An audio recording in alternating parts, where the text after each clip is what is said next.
Sampurasun Wadia Balad ATE official di mana wae ayana. Alhamdulillah wa syukru ala ni'amillah. Kalayan diwuwuh ku qabul anu maha agung, dibarengan ku pang ijabah anu maha kawasa, diiring ku kadeudeuh ka Nyaah Gusti anu maha suci.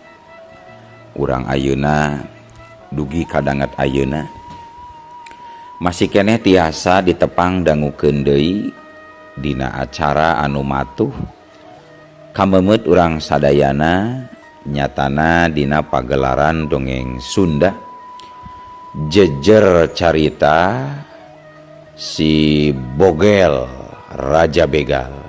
Ayeuna bagian anu ka 7 welas nanya pamiarsa.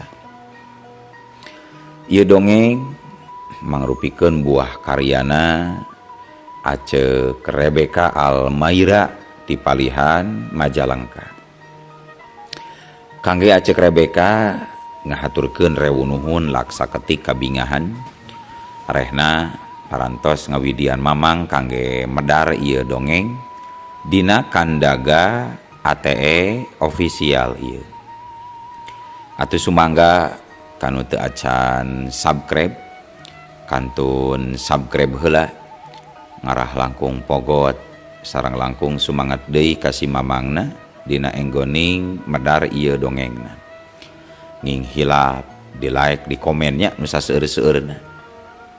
Lainna naon mamang masuk bingah kitunya upami maosan komentar-komentar ti para wargi sadayana teh.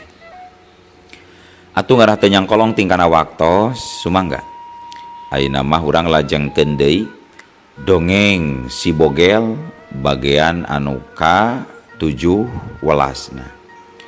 Kumaha salajengna parsamakna sor cikopina betot simbutna pagan heula tali kolorna bisi morosot merezel morozol uzel-uzelan di tengah jalan tumpak dung dung tes.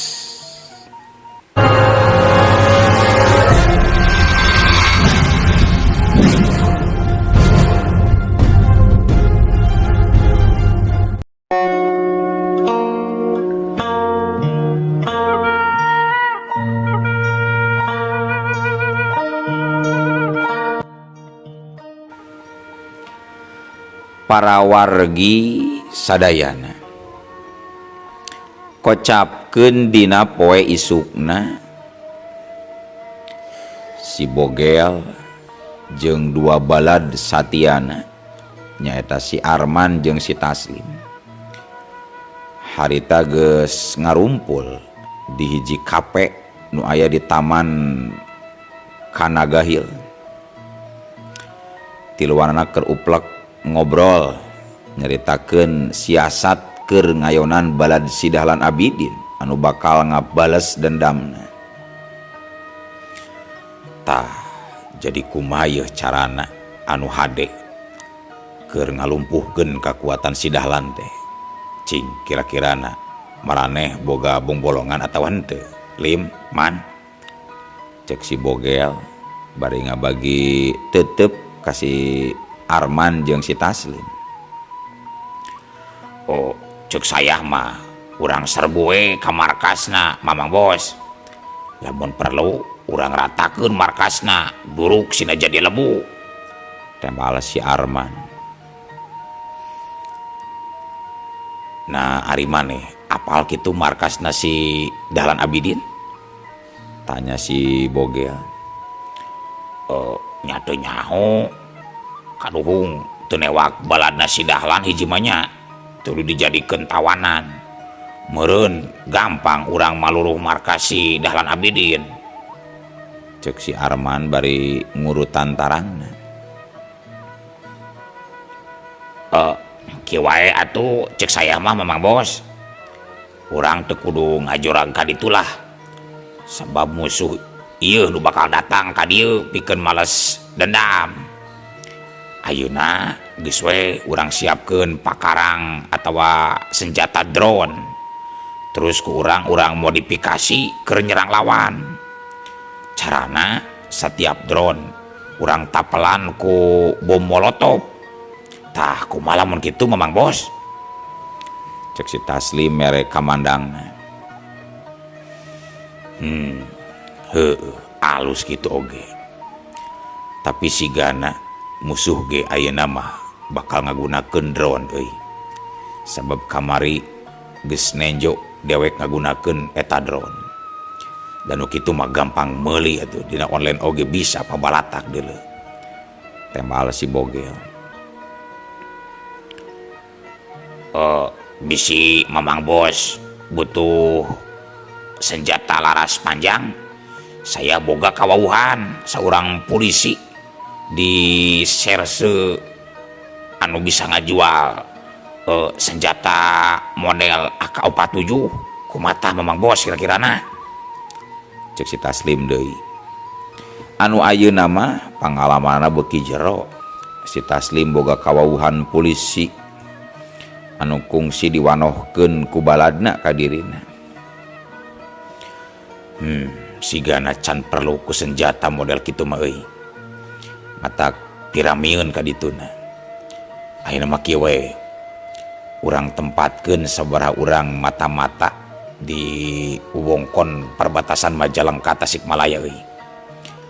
Setiap gurak-gerik anu nyurigakeun, misalkeun abringan motor, langsung awaskeun.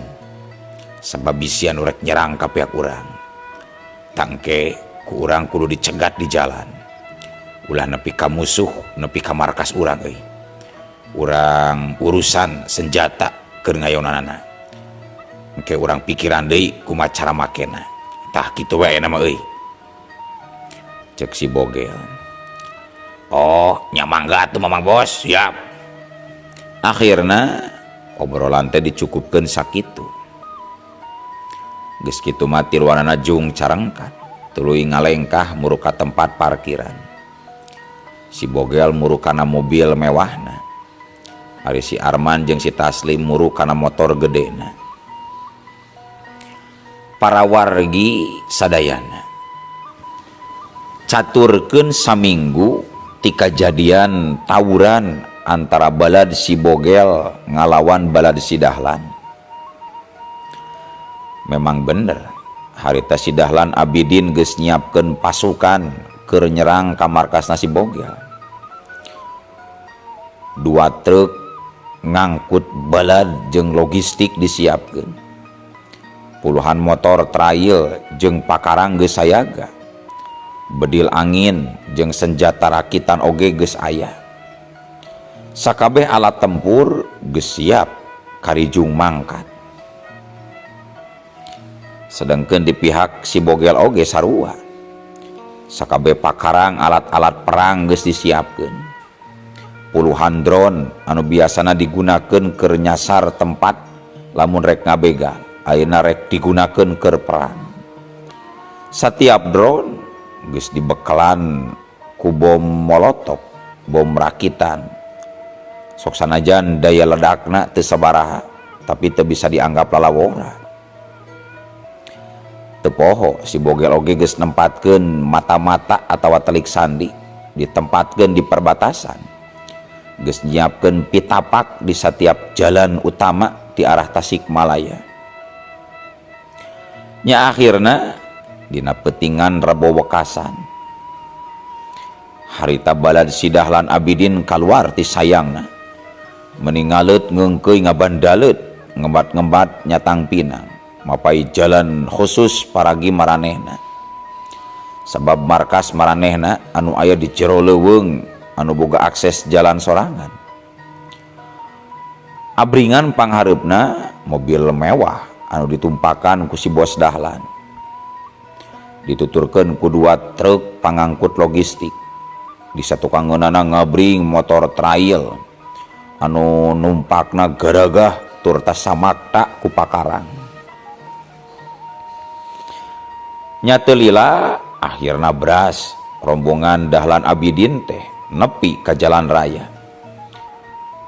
pasukan Dahlan Abidin maju mapai jalan anu keur mejeuna sepi jempling bubuhan wanci nyadak ka peuting. Tujuanana eueuh deui rek nyerang musuh ti peuting teh ngarah di jalan lancar tur teu ngagerwahkeun ka warga umum. Bos Dahlan ngarasa percaya diri sabab kiwari mah bebekelan geus tarapti jeung kumplit. Salianti mawa pasukan inti anu geus kalatih, ayeuna mah dirina oge mawa peralatan canggih keur nyang hareupan si Bogel anu tetela lain lawan enteng-enteng. Manehna oge geus mawa drone anu paranti patroli wilayah ti awang-awang, ayeuna rek digunakeun keur nyerang musuh. Teu kurang ti 10 drone anu geus dimodif dina baling-balingna dipasangan pesosekeun. Lamun dina sakali narajang bisa megatkeun urat beuheung lawan. Sedengkeun 20 urang baladna geus pada dibekelan ku senjata otomatis airsoft gun. Di dunia kriminal zaman kiwari teu hese lamun hayang mibanda senjata api sabab aya pasar ilegal tempat jual beulina. Dagoan sia Bogel modar deuleu peuting ayeuna mah kitu ceuk geurentes hatena si Dahlan bari nyetiran mobil. Peuting eta balad Dahlan Abidin tuluy ngatius maju kabeh majalengkakeun. Peuting ieu nyawa sia aya dina dampaleun aing deuleu. Moal aya jalma nu bisa ngarajaan dunia perbegalan iwal ti aing si Dahlan Abidin sia deuleu Bogel. Cek si Dahlan Abidin sajroning mawa mobil teh hatena ngomong sorangan. Barang srog nepi ka hiji pertigaan. Jalan si Dahlan jeung baladna ngabelok ka arah katuhu leo. Maranehna teu sadar lamun didinya aya telik sandi anak buah si Bogel anu nyamur siga jalma gelo. Keur sasarean di sisi jalan make papakean rangsak. Nya barang kasorot ku lampu mobil oge taya nu curiga. Panyangkana bener we eta teh nu gelo. Barang abringan si Dahlan Abidin geus liwat gancang. Eta telik sandi teh ngahubungi si Arman. Tuluy ngabejakeun aya abringan kendaraan arah ka Jahimkeun. Si Arman anu ditugaskeun pikeun ngaluluguan panyerangan harita langsung ngerahkeun baladna sangkan maju ka puncak Jugul. Tidinya maksudna musuh arek dicegatna. Si Arman harita geus nyiapkeun siasat anu meunang ngasakeun tadi sore jeung si Bogel katu si Taslim. Hayu euy, urang miang ka puncrut Jugul. Urang cegat musuh di dinya euy. Cek si Arman ka balad-baladna. Ya boy, siap. Baladna rampak saur manuk pada nembalan. Nya geus kitu mah bring teu kurang ti 50 motor ngabring tuluy nyaremprung mapai jalan anu netek nanjak. Sanggeus aya di puncrut Jugul, si Arman ngerem motorna diturutan ku balad-baladna. Geus kitu si Arman mere parentah deui. 10 urang halangan jalan ku batu euy. 10 urang deui siapkeun drone. 10 urang deui teangan tempat panyumputan di Kencakatuhu. So, Kencakatuhun jalan, siap gunakeun pistol. Anu 20 urang sesana, siap-siap euy. Di garda terdepan, lamun musuh datang, langsung serang secara ngadadak euy. Kumaha Kardi? Cek si Arman. Wados. Jawab anak buahna, kabeh nyebut ka Harti. Sabab di samemehna geus dijentrekeun tata cara pikeun ngahadang musuh teh. Nya geus kitu mah 50 urang teh talurun tina motor sabab di beh dinya mah aya rarata anu bisa ku maranehna pikeun nunda motor. Balad si Arman tuluy mari gawe pagawean anu geus ditugaskeun. Aya batu anu ngakunduk di deket jongkok, meureunan eta teh batu keur mondasi warung. Harita diakutan ku balad si Arman ka tengah jalan. Anu ditugaskeun nyerang musuh ku drone, harita geus siap-siap ngaktifkeun drone. Ari anu ditugaskeun salaku tim panembak jitu, harita geus nyarumput dinu paroe. Bari sayaga nyekelan pistol kari jedor we lamun musuh datang. Sedangkeun anu 20 urang harita geus ngabaris bari ngalagar pakarang mangrupa pedang katana anu seget ka cida. Si Arman sorangan geus nyumput di satukangan tangkal pines. Manehna geus siap-siap pikeun ngatur komando. Si Arman salaku komandan perang balad si Bogel. Hatena ngarasa percaya diri, tur ta yakin bakal hasil mukul mundur pasukan lawan. Sedangkeun ari si Taslim diberi tugas khusus ku si Bogel. Tugasna nyaeta asup ka barisan musuh. Engke lamun musuh kabur, bagian si Taslim jeung baladna anu ngudag. Targetna kudu bisa nyangkalak hirup-hirup minimal 10 urang balad musuh. Sedangkan si Bogel sorangan harita gerak tanpa sakanyaho anak buahna. Anu diincer ku si Bogel nyaeta ngadodoho si Dahlan Abidin rek diala balangana. Si Dahlan kudu beunang dicerak hirup-hirup, kitu maksud ejeung kahayang si Bogel. Sedangkan abringan musuh, si Dahlan dina mobilna harita geus ngontek si Tarmidi sangkan maju ti heula jadi salaku panunjuk jalan. Sabab si Tarmidi anu geus apal ka pelebah markas si Bogel. Harita si Tarmidi ngegas motorna langsung nyemprung nyiap mobil Dahlan Abidin pikeun jadi panunjuk jalan.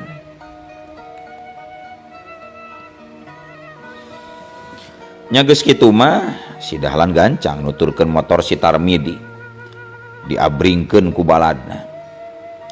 Teu kacatur lila di jalanna.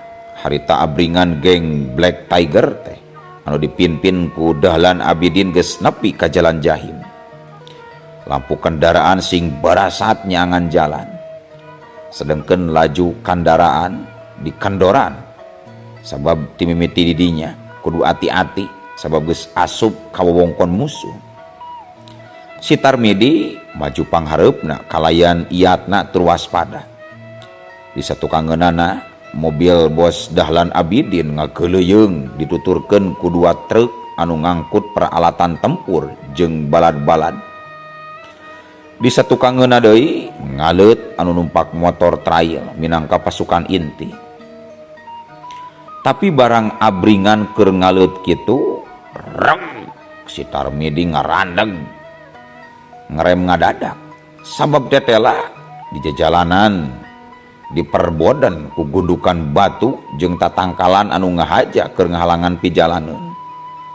Red si Tarmidi ngalieuk terus ngomong ka bosna make earphone.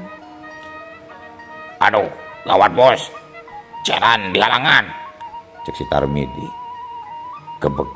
Si Dahlan ngagebeg. Dina pikiranna langsung ngolebat. Pasti musuh geus apal kana rencana panyerangan anu rek dilakukeun ku dirina. Kurang ajar. Anak ieu carana mah kadatangan aing teh geus kanyawan ku musuh. Hebat oge si Bogel budak sapotong teh. Bisa nyaho kana maksud aing curi. Kitu gerantos si Dahlan. Geus kitu mah si Dahlan gancang ngontek balad-baladna sangkan waspada. Barang keur kitu, culung. Dikencak atuh jalan, balad si Bogel sing rajeleng bari ngalagar pakarang. Langsung pada ngahumbatkeun pakarangna masing-masing, ngarecah ka balad-balad si Dahlan. Atuh puguh we narima serangan ngadadak sarupa kitu. balad Dahlan Abidin teu kabeh siap. Sabaraha urang aya nu langsung kabeunangan ku sabetan pakarang lawan. Rata-rata nu kabeunangan teh leungeunna sabab refleks naki serangan musuh. Anu kabeunangan aya 5 urang langsung sing galerok sabab leungeun doang, malah aya anu langsung buntung ngaplek. Sawarena deui jelung-jeleng tina motor bari mesat pakarang setrang terang. Suara pakarang nu diadu kadenge sing belentrang. Yot. Akhirna tawuran teu bisa dipondah deui.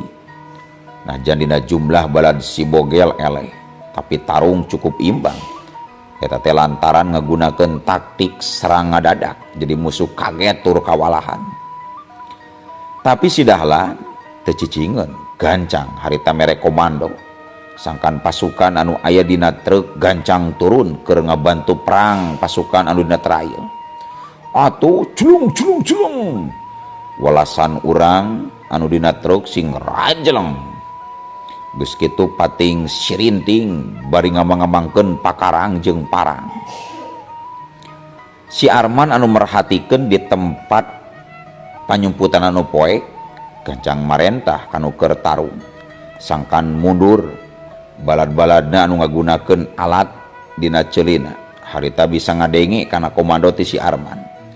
Najan ukur sora harewos culung balad si Bogel gancang malundur. Nenjok itu balad si Dahlan gancang ngudag samarukna musuh kateteran. Barang balad Dahlan Abidin ngudag, si Arman gancang mere komando ka pasukan panembak jitu anu siap nembak musuh ku pistol. Tembak! Dur! Sora tembakan sing jeledor disusul ku sora anu sing koceak. Balad si Dahlan anu kabeunangan harita brak-bruk raruuh nalambruk bari guyang getih. Aya nu bolong dadana, sukuna, malahan mesirahna. Waduh, jungkol. Walasan balad si Dahlan sing jarungkal beunang ku tembakan. Gebeg. Si Dahlan Abidin ngagebeg deui. Teu nyangka bakal aya serangan model kitu. Atuh gancang si Dahlan mere parentah ka baladna anu mawa pistol sinan nembak musuh. Dur! Belasan tembakan ti pasukan si Dahlan ngarah ka balad si Bogel.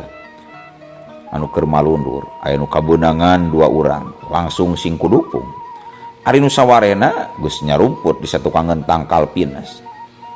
Si Dahlan harita mere parentah deui ka baladna sangkan ngagunakeun drone keur nyerang musuh anu nyumput. War belesat. Harita drone pating belesat tuluy muter ngulincir neangan musuh. Si Arman harita langsung mere komando ka pasukanana anu ngadalikeun drone. Sangkan ayeuna pisan ngaktifkeun drone anu geus dibekelan ku bom molotov. Drone serang belesur hiung. Harita drone sing belesur pating hariang. Sedengkeun dina awak drone pada mawa bom molotov anu meunang ngajieun tina botol inuman anu dieusi ku karbit, bensin jeung paku. Beledu celegur. Sora molotov pating beledu pating celegur. Atuh pogo we balad si Dahlan Abidin jadi kacau balau. Aduh, bahaya kayak kieu mah. Aing leuwih hade mundur heula euy. Daripada aing buburkan hayuan. Kerentes si Dahlan Abidin. Manehna boga niat rek kabur tapi bingung kumaha carana. Sabab mobil teu bisa gerak, rek maju di halangan jalana, rek mundur ke halangan ku 2 truk anu ngabring mawa logistik. Tapi si Dahlan Abidin kudu buru-buru nyieun tindakan sabab lamun lila teuing cicing bisa-bisa ngabahayakeun kana kaselamatan jiwana. Akhirna gancang si Dahlan Abidin ngontek si Tarmidi jeung Suhendar. Weh, aing rek mundur. Siapkeun motor hiji euy. Tang tayung ngadewek, halang ngadewek. Cek si Dahlan. Ya boy, ya. Najan kaayaan keur genting, tapi si Tarmidi jeung Suhendar harita sigap sigap jeung siap pikeun nang tayungan dununganana. Si Tarmidi gancang nyiapkeun motor anu geus diputer arah. Sedangkan Suhendar loncat rek ngabantu Dahlan Abidin sangkan salamet tina serangan musuh. Harita si Dahlan geus mukakeun panto mobilna. Tuluy celeng ngagajeleng kaluar. Geus kitu beretak teh lumpat muru ka si Tarmidi anu mere kode ku lampu HP. Barang geus nepi langsung celak teh naik kana motor trail. Geus kitu si Dahlan Abidin biur kabur balik arah rek nyelametkeun diri. Ari si Tarmidi jeung Suhendar harita geus nyumput deui ka satukangeun kendaraan. Tuluy ngadu tembak jeung lawan. Sora drone sing hariung disusul ku sora ledakan molotov pacampur jeung sora tembakan pistol jeung sora pakarang anu sing belentrang pating buricak pating burinyai. Najan balad Dahlan Abidin unggul dina jumlah tapi diserang ngababi buta model kitu mah jadi kateteran. Akhirna kapaksa si Tarmidi mere komando ka baladna sangkan kabur mundur nyelametkeun diri. Kabur mundur. Cek si Tarmidi bari mahena oge gancang numpak kana motor tuluy piur nyemprung pangheulana. Atuh balad-baladna jadi paciweuh teu puguh. Anu naik kana motor, anu lumpat terus tuturubun kana gawir. Anu ngahep-hep dinu poek.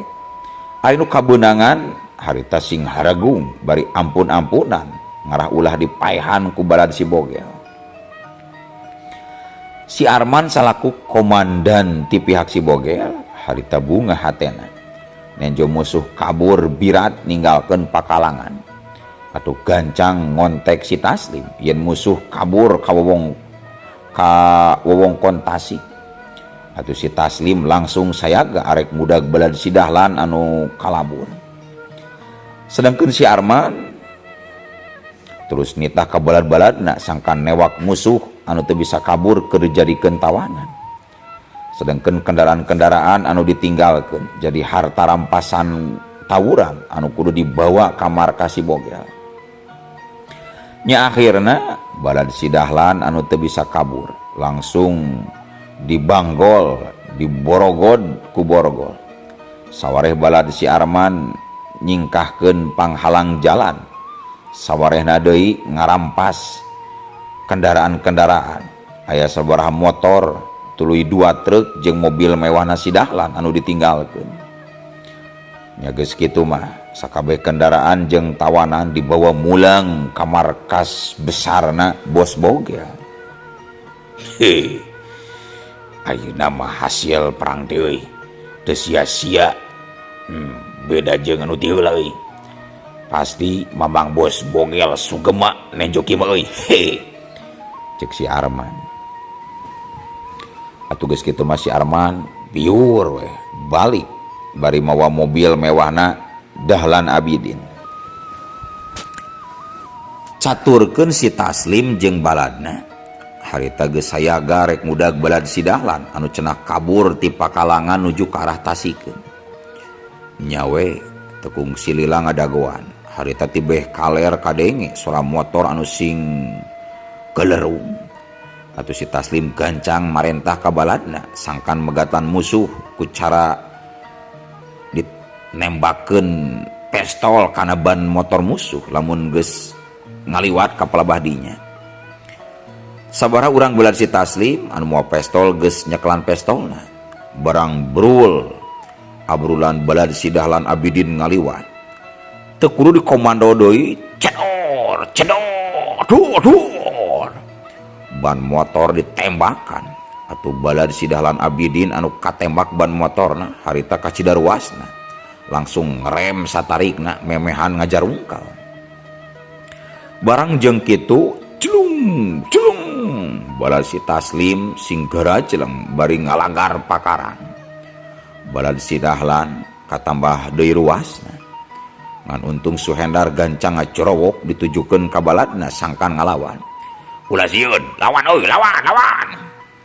cek Suhendar kitu teh bari mesat pakarangna sreng atuh baladna anu masih mawa pakarang harita jelung-jeleng tina motor bari ngalagar pakarang sedangkan anu pakarangna tinggalin harita milih lumpat ka tukang antuk nama balad si Dahlan jeung balad si Bogel derdei tarung campuh di dinya sora pakarang sing belentrang pacampur jeung sora anu sing corowok sing koceak meraikeun simpena wanci peuting najan tarung di tengah peuting bari dina kayaan poe tapi dua komplotan begal teh henteu gampang kaelehkeun kusabab marehna geus asa kalatih dina urusan gelut ti wanci peuting harita tarung masih cukup imbang pada ngerahkeun tanaga jeung kamampuan tapi nalika keur campuhna tarung no atuh ari ujug-ujug eueuh waktosna kabujeng seep wadia balad ATE ofisial keun atunya ieu dongeng teh urang cekapkeun heula we dugi ka dieu insyaallah enjing pageto baris dilajengkeun deui atuh ku kitu ku kieuna mamang saja amit mungkur amit mundur ti payuneun para wargi sadayana hayu assalamualaikum warahmatullahi wabarakatuh.